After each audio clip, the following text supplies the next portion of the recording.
വഖഫ് ഭേദഗതി നിയമത്തിനെതിരെയുള്ള പ്രതിഷേധത്തിൽ സംഘർഷമുണ്ടായ പശ്ചിമ ബംഗാളിലെ മുർഷിദാബാദിലേക്ക് ഗവർണർ CV ആനന്ദ ബോസ് സന്ദർശനം നീട്ടിവെക്കണമെന്ന മുഖ്യമന്ത്രി മമതാ ബാനർജിയുടെ അഭ്യർത്ഥന തള്ളിയാണ് ഗവർണറുടെ നടപടി.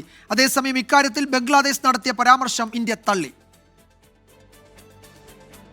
കലാപമുണ്ടായ മുർഷിദാബാദിലെ നിലവിലെ സ്ഥിതിഗതികൾ നേരിട്ട് വിലയിരുത്തുന്നതിന് വേണ്ടിയാണ് ഗവർണർ CV ആനന്ദ ബോസ് സ്ഥലം സന്ദർശിക്കുന്നത്.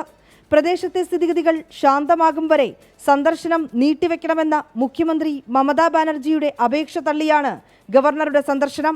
കലാപത്തെക്കുറിച്ച് അന്വേഷിക്കാൻ കൽക്കട്ട ഹൈക്കോടതി 3-അംഗ സമിതി രൂപീകരിച്ചു.